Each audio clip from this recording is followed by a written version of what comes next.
जब गए भवानी भवानी जब गए भवानी भवानी जब गए भवानी दक्ष त्रास कदम न सनमानी दक्ष त्रास कदम न सनमानी सादर मिले ही भले एक माता सादर मिले ही भले एक माता भजन मिले बहुत मुस्काता भगनी मिले ही बहुत मुस्काता भगनी मिले ही बहुत मुस्काता।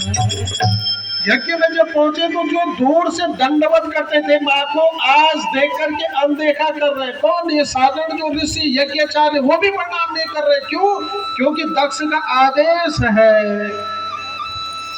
जो शिव के या उनके पक्ष में जो रहेगा वो मेरा दंड का अधिकारी रहेगा। तो कोई देख करके अनदेखा किया, दक्ष ने मुंह फेर दिया तो कहा ससुराल में कौन? जो रिश्तेदार है वहां। अच्छा वो आ गई तो अरे आना चाहिए, निमंत्रण नहीं दिया तो क्या हुआ? और ऐसे मिलते हैं हम लोगों को, बात ऐसे करेंगे कि तुम्हें सम्मान दे रहे हैं, लेकिन बात ऐसे छेड़ेंगे जो सीधे तुम्हारे दिल में भेदन करेंगे। तो बाहर से तो ये दिखा रहे हैं कि हम इज्जत दे रहे हैं, लेकिन हकीकत में उसको तकलीफ दे रहे हैं। अरे क्या हुआ? नहीं मतलब ये कुछ बात है, तो पिता का घर है, भोलेनाथ नहीं आए, क्यों नहीं आए? सोचा छोड़ो इनको।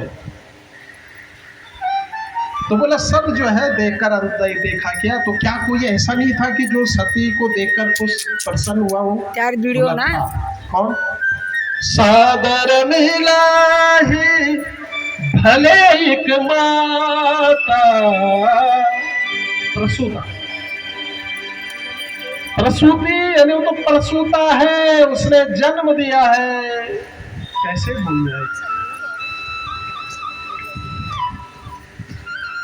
झरोखे से देखा, दौड़ कर सती जाती है, माँ से लिपटती है, माँ की स्थिति देखती है, रो पड़ती है। कहा माँ ने अच्छा हुआ तुम आ गई, भोलेनाथ नहीं आए? कहा सती ने माँ मुझसे बहुत बड़ी भूल हो गई है, मेरे भोलेनाथ ने मुझे इतना समझाया लेकिन मेरी समझ में एक भी बात नहीं आई। यहाँ आकर मुझे लग रहा है कि मेरे से बहुत बड़ी गलती हो गई है।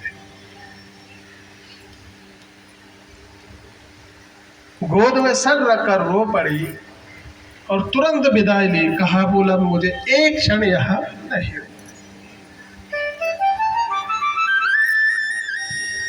लेकिन यज्ञ का अपमान नहीं होना चाहिए।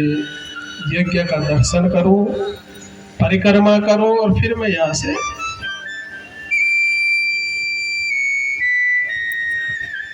समस्त भृगु आदि उच्च कोटि के ऋषि यज्ञाचार्य वहां बैठे थे। कोई सती को बात नहीं कर रहा क्योंकि दक्ष के डर से।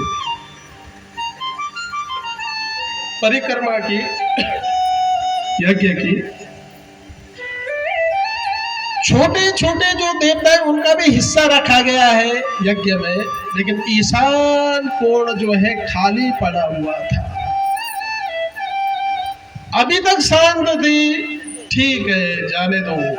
लेकिन जब अरुद्र भागम, जब अपने पति का भाग कहीं नहीं देखा, अरुद्र भागम तवनेक्ष चाढ्यरम विप्राच देवे कृतहेलनम विभो। रुद्र भागम, जब रुद्र का कहीं भाग नहीं देखा तो अब जो है शरीर कांपने लगता है, लाल लाल नेत्र होने लगते हैं, शरीर कांपने लगता है और पूरी सभा को चुनौती देती है, अपने पिता को भी देती है।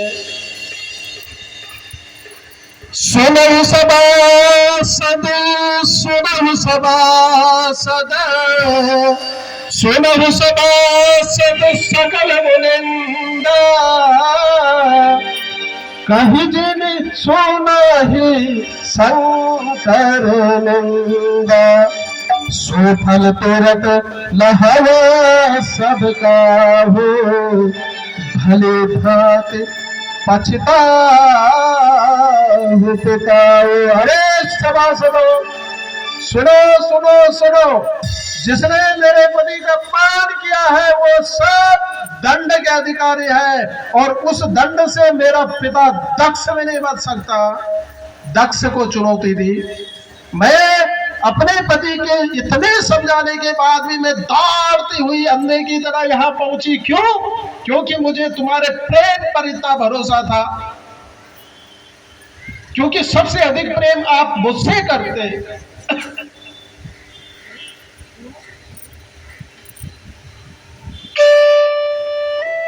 इसलिए भरोसा था।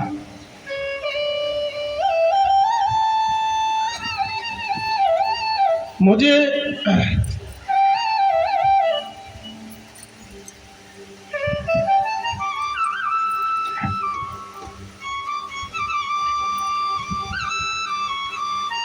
एक पूर्ण भरोसा था कि मैं इधर आ जाऊंगी तो सब ठीक हो जाएगा, लेकिन सब उल्टा हुआ। अब मैं यहां से वापस नहीं जाऊंगी। क्यों? क्योंकि जब मेरे भोलेनाथ मुझे कहेंगे आओ दक्ष सुता, कैसी रही यात्रा, क्या जवाब दी? इसलिए मैं तुम्हारा त्याग भी नहीं कर पाऊंगी। क्यों? क्योंकि तुम मेरे पिता हो, और मैं इस शब्द को, जो दक्ष शब्द है, इसे अपने से अलग करना चाहूंगी, लेकिन मेरे जीते जी ये अलग नहीं हो पाएगा। शास्त्र कहता है कि अगर पति का कहीं पर अपमान हो तो अपमान करने वाले की जुआ काट दो।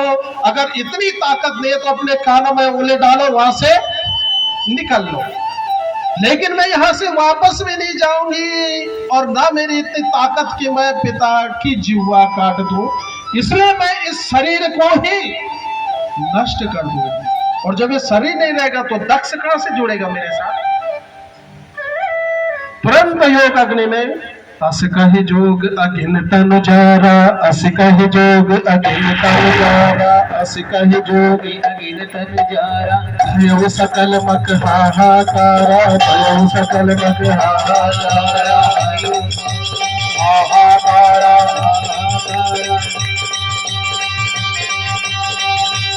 अंतिम समय योग अग्नि में जाने से पहले प्रार्थना की।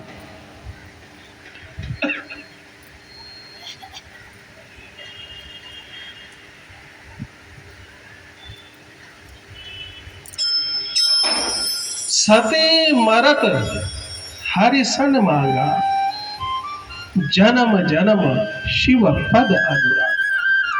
हर जन्म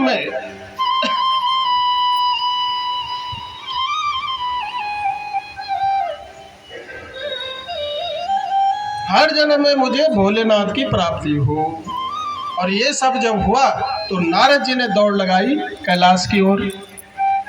कहा भोलेनाथ अनर्थ हो गया। क्या अनर्थ हुआ? क्या हुआ बता? होना क्या है? माता गई थी पिता को मिलने, गले तो नहीं लगाया, लेकिन कुछ ना कुछ ऐसा विवाद हुआ कि दक्ष के हाथ से धक्का लगा और वो यज्ञ कुंड में गिर गई।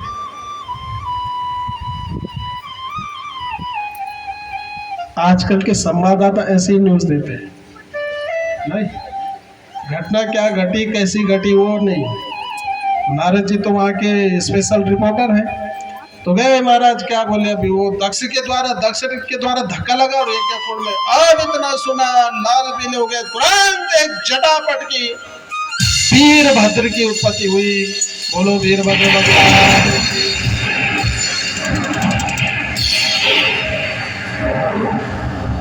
किम करोगे, क्या करोगे? कहा वीरभद्र तुम्हारा कल्याण हो, जाओ दक्ष स यज्ञ मही जब बढ़ाना, दक्ष को यज्ञ से नष्ट कर दो, वीरभद्र के साथ समस्त शिवगण गए और पूरा एक क्षण में पूरा यज्ञ घेर लिया। सब भागने लगे, भागो भागो भागो। वीरभद्र ने बोला पकड़ो, कोई यहाँ से जाना नहीं चाहिए। बिना दक्षिण का कोई यहाँ से नहीं जाएगा। और समस्त शिवगण टूट पड़े किस पर? ऋषियों पे, यज्ञचारों पे, सब पे, जो देवताओं पे, छोटे मोटे सारे अंग भंग कर दिया। किसी का दांत टूट गया, किसी का आंख टूट गया, किसी का कुछ हो गया, सब अंग भंग हो गया। सब रोते रोते ब्रह्मा जी के पास, ब्रह्मा जी से प्रार्थना की, प्रभु बचाओ। ब्रह्मा जी ने कहा तुम गए क्यों? अरे जिस यज्ञ में भगवान नारायण नहीं, मैं नहीं, भोलेनाथ नहीं, तो तुम क्यों गए? कहा प्रभु जो भी हो क्षमा करो। तुरंत भोलेनाथ के पास गए ब्रह्मा जी के साथ।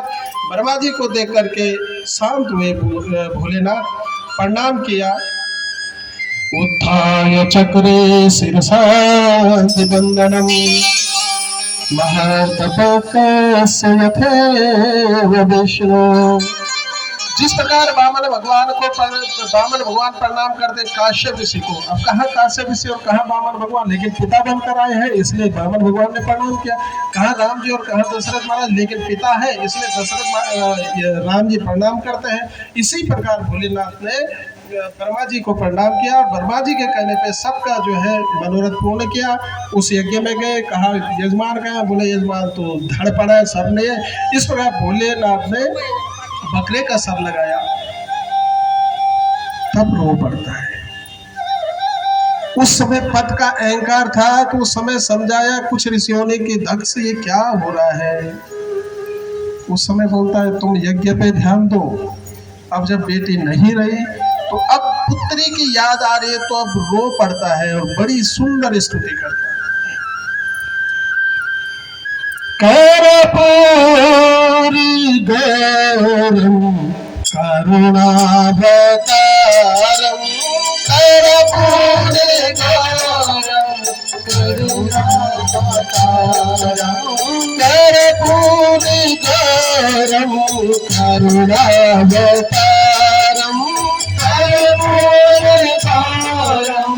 करुणावतारम, संसार सारम भुजगेन्द्रहारम, संसार सारम भुजगेन्द्रहारम, सदा वसंतं हृदयारविन्दे, सदा वसंतं हृदयारविन्दे, भवं भवानी सहितं नमामि, भवं भवानी सहितं नमामि।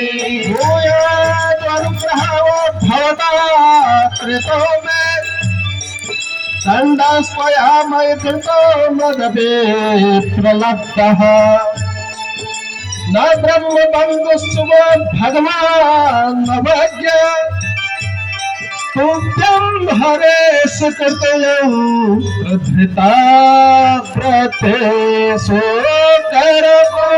कर्पूरवारं करुणावतारं, संसार सारं भुजगेन्द्रहारं, सदा वसंतं हृदयारविन्दे, भवं भवानी सहितं नमामि, भवं भवानी सहितं नमामि।